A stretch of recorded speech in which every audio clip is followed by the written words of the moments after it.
फौजी की स्वतंत्रता दिवस। गुरप्रीत सिंह नाम का एक व्यक्ति अपने छोटे से परिवार के साथ रहता था। उसके दो छोटे छोटे बच्चे थे। एक का नाम था सोनू और एक का नाम था सुमन। गुरप्रीत सिंह पेशे से फौजी था। कुछ दिनों की उसे छुट्टी मिली थी, इसीलिए गुरप्रीत घर पर था। पापा, इस साल स्वतंत्रता दिवस के दिन तो आप हमारे साथ रहेंगे ना? हाँ पापा, ये बिल्कुल ठीक कह रहा है। आप कभी भी हमारे साथ नहीं रहते। इस बार आप घर पर ही रहना, ठीक?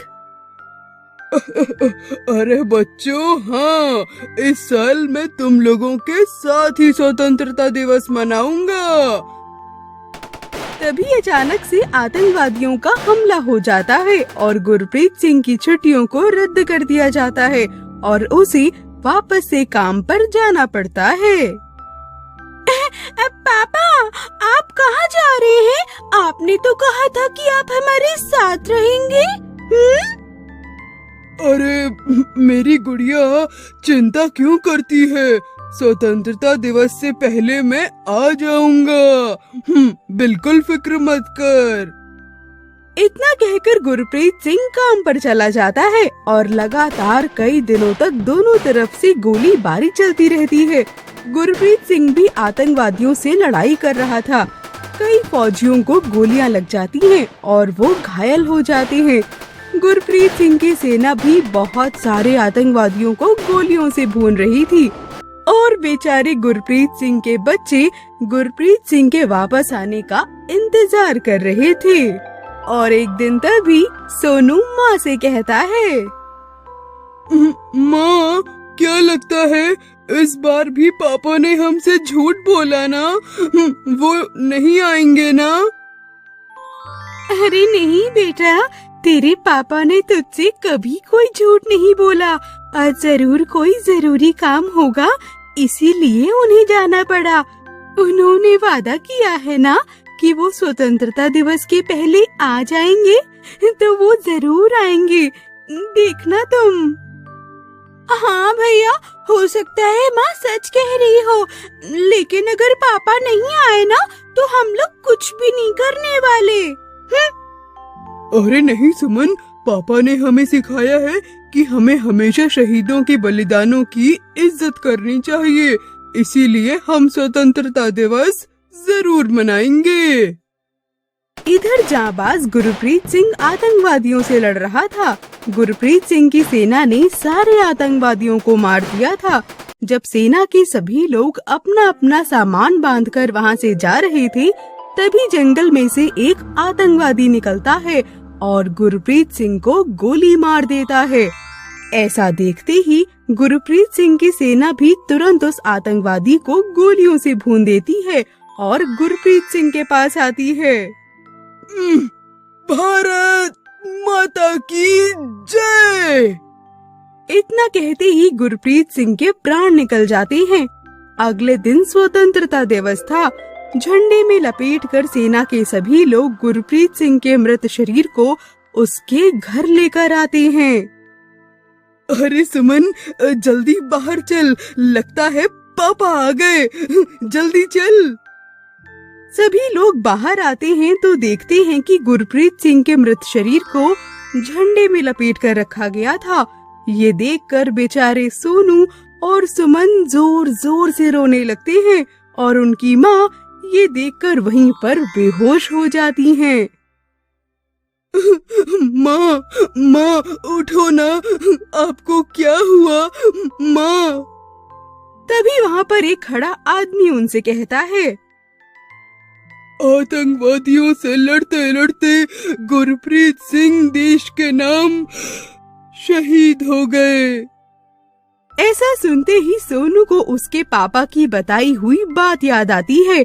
उन्होंने कहा था, देश की हिफाजत करते करते जान भी चली जाए तो कोई गम नहीं, लेकिन वो कभी अपनी ड्यूटी नहीं छोड़ सकते। ये सब सोचते हुए सोनू अपनी आंखें पोंछता है और आगे बढ़कर अपने पापा के पास आता है और जोर से चिल्लाकर कहता है, जय हिंद, जय हिंद। स्वतंत्रता दिवस के उपलक्ष्य और गुरप्रीत सिंह के सम्मान में भारतीय ध्वज फहराया जाता है। सोनू और सुमन झंडे को सलामी देते हैं। पापा, मैं आपसे वादा करता हूँ, बड़ा होकर मैं भी फौज में जाऊंगा और आपका और देश दोनों का नाम रोशन करूंगा। जय हिंद। बारिश में गरीब का हाल। एक गांव में बंसी अपनी पत्नी मीरा और बेटी पिंकी के साथ रहता था। बंसी पेशे से किसान था, अपने खेत पर काम करता था और आसपास भी बड़े लोगों के खेत पर जाकर मजदूरी करता था। इससे जितनी भी आमदनी आती थी उससे ही उसका घर चल रहा था। बंसी इतना कमा पाता था जिससे 2 वक्त का भोजन मिल पाए। एक दिन तभी बंसी की पत्नी उससे कहती है, सुनिए जी, क्या इस साल हम नई छत बनवा पाएंगे? देखिए ना, छत की हालत कितनी बुरी हो गई है। हाँ मीरा, इस बार लगता है हम छत बनवा पाएंगे। मैंने कुछ पैसे जमा कर लिए हैं। एक काम करता हूँ, कल से ही छत बनवाने का काम शुरू करवा देता हूँ। जी, ये बिल्कुल ठीक रहेगा। अगर बरसात आने से पहले ही छत बन जाए, अब वही ठीक है। अगले दिन होते ही बंसी छत बनवाने का काम शुरू करवा देता है। छत का काम आधा ही हुआ था, तभी जोर जोर से बारिश होने लगती है और सभी लोग काम छोड़कर भाग जाते हैं। अरे भगवान, ये क्या हो गया? अभी तो छत पूरी भी नहीं बन पाई थी और ये बारिश। अरे मीरा, तुम बिल्कुल परेशान मत हो। देखो, एक कोने की छत बन गई है। एक काम करते हैं, हम तीनों तब तक किसी तरह वहीं गुजारा करते हैं। आओ। तीनों एक कोने में बैठ जाते हैं और बारिश रुकने का इंतजार करने लगते हैं। उन्हें लगता है कि कुछ घंटे में बारिश रुक जाएगी और वापस से छत बनवाने का काम शुरू हो जाएगा। लेकिन बारिश तो कई दिनों तक नहीं रुकती और लगातार मूसलाधार बारिश होती ही रहती है। अजीब सुनते हैं, देखिए ना, बेचारी पिंकी भूख से तड़प रही है और घर में खाने के लिए कुछ भी नहीं है। अब क्या किया जाए? मीरा, तुम चिंता मत करो, मैं बाहर जाकर देखता हूँ। कुछ मिलता है तो लेकर आता हूँ। ऐसा बोलकर बंसी बाहर आता है तो देखता है पूरे गांव में पानी भर चुका है और बहुत तेज बारिश हो रही है। वो बहुत कोशिशों के बाद तैरते हुए एक दुकान के पास आकर कहता है, अरे भाई, कोई है क्या? यहाँ राशन का कुछ सामान मिलेगा? तभी एक आदमी आकर बंसी से कहता है, अरे जाओ जाओ यहाँ से, यहाँ बाढ़ के पानी में सब कुछ बह गया। दिख नहीं रहा तुम्हें? हाँ, चलो अब तुम भी जाओ यहाँ से। बंसी उदास होकर वापस घर आ जाता है। पूरे गांव में बाढ़ आ चुकी थी और एक एक दाने के लिए सभी लोग मोहताज हो गए थे।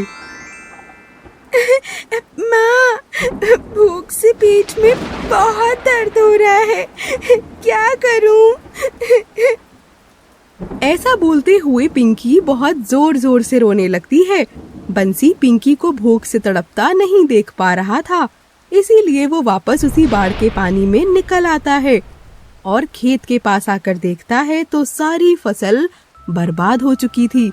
बंसी ने जितने भी मक्के लगाए थे उनकी भी फसल टूटकर पानी में बह रही थी। उसे वो छोटे छोटे मक्के बाढ़ के पानी में तैरते हुए दिख रहे थे।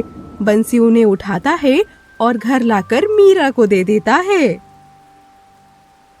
मीरा, ये लो, ये थोड़े से मक्के मिले हैं, इन्हें ही उबालकर पिंकी को खिला दो। मीरा ने कुछ लकड़ियां बचा कर रखी हुई थीं, उन्हें ही जलाकर वो मक्के को उबालकर उसमें थोड़ा सा नमक लगाकर वो पिंकी को खिलाती है और जो बच जाता है उन्हें खुद खाती है और बाकी बंसी को दे देती है। अरे मीरा, ये बारिश तो रुकने का नाम ही नहीं ले रही। सारे गांव वाले गांव छोड़कर भाग रहे हैं। बाढ़ के पानी ने सभी का बहुत नुकसान किया है। और देखते ही देखते बंसी और मीरा की झोपड़ी भी बाढ़ के पानी में गिरने लगती है। एक हवा का झोंका आता है और उससे बचे हुए छत को अपने साथ उड़ा ले जाता है। थोड़ी ही देर के बाद झोपड़ी भी गिरने लगती है। मीरा, चलो जल्दी से बाहर चलते हैं। अब हम यहाँ पर नहीं रह पाएंगे। वो तीनों बाहर आते हैं तो देखते हैं कि कुछ लोग पानी में तैरकर आगे जा रहे होते हैं और कुछ लोग नाव के सहारे जाने की कोशिश कर रहे होते हैं।